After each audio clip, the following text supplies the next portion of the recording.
I want to tell you about trust-based leadership. So much of the leadership literature for the past 4 or 5 decades has really been about one idea, and that is a vertical concept of leaders and followers. Leaders lead, followers follow. And we have a history in the literature of talking about the charismatic leader and the few, the chosen, and finding the high potential leaders and so forth. Well, the world has changed, and the literature on leadership hasn't quite fully caught up with it yet. But basically, the world has gone from vertical to horizontal. The key leadership skills these days are not charisma, getting people to follow you. They're frankly, how do you get people over whom you have no direct control or authority to move in the same general direction as you would prefer them to go? That has an awful lot more to do with persuasion, trust, ability to get along, play nicely with others in the sandbox, and very little to do with the kind of vertical control that we associate with leadership in the past.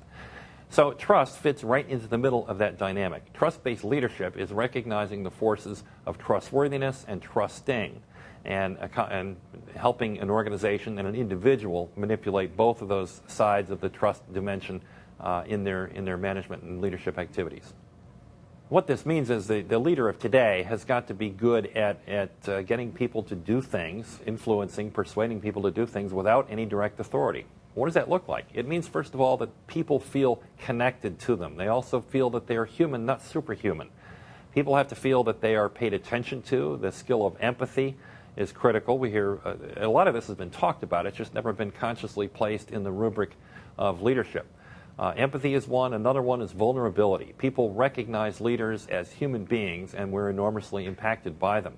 We're encouraged to go along and cast our lot with them. This doesn't mean that things like vision are irrelevant. They're certainly irrelevant, but it also means that more of us have to have the characteristics and the skills and the capabilities of leaders more often. We can't depend on the few, the chosen.